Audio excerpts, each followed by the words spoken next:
ታምቱ የምን ወርቅ ነው? የምን ወርቅ? ቀኔ መነካካት አልፈልግም ከእንደዚህ አይነት ነገር ጋር አለሽ ብትይ እንደምብላ እኔ ነግሬዎታለሁ ጋሼ።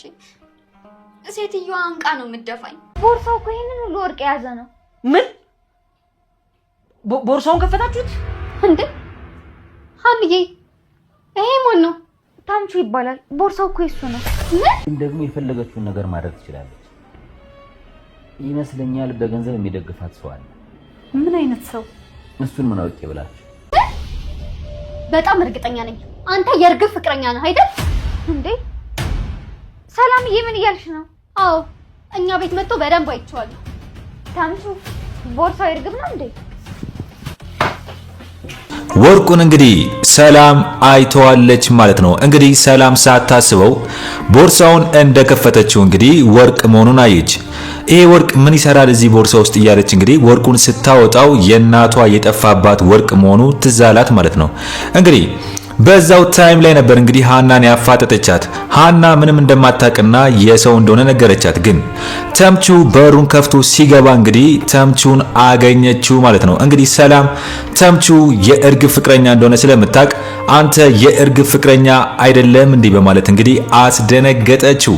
ተምቹ ግራ ገባው። ምን ማለት እንዳለበት ራሱ አላወቀም። በጣምም ደነገጠ። ለምን እዛ ጋር ምን ብሎ የእርግብ ፍቅረኛ መሆኑን ስላወቀችበት ምን ብሎ ወርቁን ይዞ ከሰላም ተቀብሎ በጉልበት ቦርሳ ውስጥ አርግቶ ለእርግብ እንዴት ይሰድ? እርግብ ውስጥ እስከዛሬ ድረስ ያልነገረችው ቦርሳ ውስጥ ወርቅ ስለመኖሩ ስላልነገረችው ተምቹ እንግዲህ ደበረው ማለት ነው። እንግዲህ እርግብ ነግረው ቢሆን ወርቅ እንዳለ ነግረው ቢሆን ወርቁን ለምንድነው የወሰድሽው የማን ወርቅ ነው ብሎ ስለሚጠይቃት አልነገረችው። ለምን ተምቹ ቢጠይቃት ለእርግብ ያኔ ወይም ደግሞ እርግብ ለተምቹ ብትነግረው ኖሮ ስለወርቁ ወርቁን ከወይዘሮ ሚላት እንደሰረቀች ይሰማ ነበር። ስለዚህ ያው ዞሮ ላይመልስላት ይችላል ብዬ አስባለሁ። ግን እርግብ እንግዲህ አለመናገሯ ለተምቹ ተምቹም ለራሱ አዲስ ሆነበት። ምንድነው ስለዚህ ነገር ምንም አላውቅም ነው ያለው ተምቹ። ለምን ወርቅ እንዳለ ያውቅም፣ ቦርሳ ብቻ እንደሆነ ነው የሚያውቀው። ስለዚህ እንግዲህ ተምቹ የእርግብ ፍቅረኛ እንደሆነ ሰላም ጠየቀችው ማለት ነው። ስለዚህ ተምቹ ምንም ማለት አይችልም። ከዛ ቤት መውጣት ነው ያለበት። ስለዚህ እንግዲህ ደንግጦ ወጥቷል ማለት ነው። ተምቹ ከዛ ቤት ደንግጦ ወጥቷል ወርቁን እያየው። እንግዲህ እርግብ እስከዛሬ ድረስ ስለ ቦርሳው ስታወራበት ስታለቃቅስበት ቦርሳውን አምጣልኝ ያለች ስትጨቀጭቀው የነበረው ቦርሳ ውስጥ ወርቅ ስለነበረ መሆኑን እንግዲህ በስተመጨረሻ ማውቋል። እንግዲህ እርግብ በጣም ትልቅ ጥፋት አጥፍታለች ብዬ አስባለሁ። ማለትም ለጓደኛዋ ለምታፈቅረው ለተምቹ ቦርሳውን የፈለገችው ምክንያቱ ሜን ፖይንቱ ውስጡ ወርቅ እንዳለ መናገር ነበረባት። ግን ተምቹ ወርቁን ከየት አመጣሽው ቢለኝ ምን ልል ነው የሚለው ነገር ስለሚያሳስባት ይመስለኛል። ግን እርግብ በፖሊስ እንደምትፈለግ ስለሚያውቅ ተምቹ ወርቅ ይዛ ወርቅ ሰርቃ ጠፍታለች ሊያስይዘኝም ይችላል ብላ ስለምታስብ ይመስለኛል ያልነገረችው። ግን ተምቹ ግን በጣም ደብሮታል፣ የሌለ በጣም አስጠልቶታል ማለት ነው። ማለትም በቃ አሁን ላይ እርግብ ይሄን ያህል እንደዚህ ስለ ቦርሳው ስታለቃቅስበት የነበረው ለወርቁ እንደሆነ ገባው ማለት ነው። እንግዲህ ሃናም ደንግጣለች። እንግዲህ ሃናም ምንም የምታውቀው ነገር የለም። አሁን ላይ ለሃናም አዲስ ትልቅ ዱብዳ ሆኖባታል ማለት ነው። እንግዲህ ተምቹ ሲያፈቅራት የነበረው ሲወዳት የነበረው ፍቅረኛው ማናት ብላ ትጠይቅ ነበር። እንግዲህ እስከዛሬ ድረስ ማን እንደሆነች ሃና የተምቹ ፍቅረኛ አታውቅም። እንግዲህ ሰላም እንግዲህ በስተመጨረሻም እንግዲህ የእርግብ ፍቅረኛ መሆኑን ሳታስበው አውርታ ሃናም ሰምታለች። እንግዲህ ተምቹ የእርግብ ፍቅረኛ መሆኑን ከዚህ በኋላ ሃናም ታውቃለች ማለት ነው። ስለዚህ ተምቹ አሁን ምንድነው የሚለው? እንግዲህ ተምቹ ለእርግብ ስትሄዱ ምንድነው የሚያወራላት? ወርቅ እንዳለው ይነግራታል። ወርቅ ቦርሳ ውስጥ ስላለው ነገር ንገርኝ ይላታል። ስለዚህ እርግብ አትነግረውም መቼም። ለምን ትፈራለች? ካልነገረችው ደግሞ ተምቹ ምን የሚያደርግ ይመስላችኋል? እስቲ እናንተ ለእርግብ ሄዶ ስለ ቦርሳው ይጠይቃታል። ቦርሳውን አላገኘሁትም ይላት። እስቲ ምን ሚላት ይመስላችኋል? እንግዲህ ተምቹ ለእርግብ ምን አይነት ምክንያት ነው የሚሰጣት? ወይስ ይጠይቃታል? ወይስ ደግሞ ስለ ቦርሳው ስላለመገኘቱ ነው የሚያወራላት? ወይስ ቦርሳው እንደተያዘ ይነግራታል? እስቲ ምን ሚላት ይመስላችኋል? በተምቹ ጉዳይ ላይ እስቲ ለእርግብ ምን ይላታል ብላችሁ ታስባላችሁ? እስቲ እህት ወንድሞቼ ሐሳብ አስተያየታችሁን በኮሜንት ጻፉልኝ። እንግዲህ ሰላም ተምቹ የእርግብ ፍቅረኛ እንደሆነ ታውቃለች አሁን ላይ። ስለዚህ ሰላም አሁን ምንድነው የምታረገው? ተምቹ ከእርግብ ጋር ተባብሮ እየሰረቀ ይመስላታል። ግን ተምቹ ከመጣ በኋላ ቦርሳው ስላለው ነገር ምንም እንዳላወቀ ይገባታል ብዬ አስባለሁ። ለምን ቢያውቅ ኖሮ ወይም ደግሞ ቦርሳውን የሰረቀው እሱ ቢሆን ኖሮ መቼም ሀና ቤት አያስቀምጥም ነበር። ቦርሳውን አላየውም እሱም ከፍቶ። ስለዚህ አሁን ላይ ግን ሀና የማታውቀው ነገር አለ። እርግብ የተምቹ ፍቅረኛ እንደሆነች አታውቅም። ከአሜሪካ መጣ ብሎ ስለመዋሸቱ ብዙ ሚስጥሮችን ሀና የማታውቃቸውን ነገሮች ስለ ተምቹ እንግዲህ ሰላም ትነግራታለች ብዬ አስባለሁ ለሀና። ሀናም እንግዲህ በስተመጨረሻም ሳታስበው ተምቹ የእርግብ ፍቅረኛ መሆኑን ሰምታ እንግዲህ ደንግጣ ትቀራለች ብዬ ነው ማስበው። እንግዲህ ሌላኛው ጉዳይ ምንድነው? እንግዲህ ሌላኛው ጉዳይ ወርቁ በተዘዋዋሪ ሰላም እጅ ውስጥ ገባ ማለት ወይዘሮ ሜላት አገኘችው ማለት ነው። እንግዲህ ሰላምና ሀና እንግዲህ ወርቁን ይዘው ሲወጡ ተምቹ በሌላ ሰው እንዳያስመነጭፋችሁ ቦርሳውን፣ ወይስ ተምቹ ቦርሳውን ለእርግብ መስጠት ስለሚፈልግ ምን የሚያደርግ ይመስላችኋል? ወይስ ለእርግብ እንዳላገኘ ይነግራታል? ወይስ ተምቹ ቦርሳውን ሰላም ይዛ ስትወጣ መንጭፋት በሌላ ሰው እንዲመነጭፋት ያደርጋል? ወይስ ምን የሚያደርግ ይመስላችኋል? ለምን ተምቹ እንግዲህ ቦርሳውን ካላገኘ እርግብን ማግኘት እንደማይችል ስለሚያውቅ እንግዲህ በጣም እየተሰቃየ ነበር። እንግዲህ ቦርሳ ውስጥ ግን ስላለው ነገር እርግብ አለመናገሯ ግን እዚህ ጋር ስህተት መስራቷን እንግዲህ አይተናል። ተምቹ ፍቅረኛዋ ሆኖ አብራው እያደረች በጣም የልቡን እያወራት ለሷ ብሎ ብዙ መስዋዕትነት እየከፈለላት ቦርሳ ውስጥ ስላለው ነገርና ለምን እንደሚያስፈልጋት እንኳን መናገር ነበረባት። ቢያንስ በዚህ ጉዳይ አሳምና እንኳን እሱን እንዲተባበራት ማድረግ ስትችል እሱ መደበቋ ትልቅ ስህተት ሰርታለች ብዬ አስባለሁ። ወይስ ስህተቱ አልሰራችም ትላላችሁ እናንተ? እስቲ በዚህ ጉዳይ ላይ ምንድነው የሚሰማችሁ? ሀሳብ አስተያየታችሁን በኮሜንት ጻፉልኝ።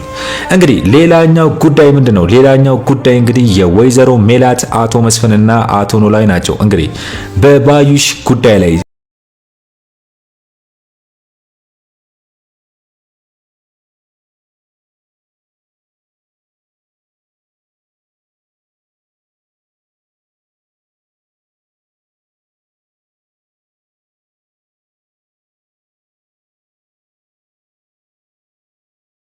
ባዩሽ ከጀርባ ሌላ ሰው እንደሚደግፋትና ብቻዋን ይሄ ሁሉ አቅም እንደሌላት ይሄን ሁሉ ክፋቷን ከጀርባ ሰው እንዳላትና ቀኝ እጅ እንዳላት እንግዲህ ነግሯታል። ስለዚህ አቶ መስፍንና ወይዘሮ ሜላት ባዩሽን እንደቀል እንዳያዋትና ትንሽ ከበድ ያለ ጥንቃቄ ቢያደርጉ እሷ ላይ አሪፍ ነው።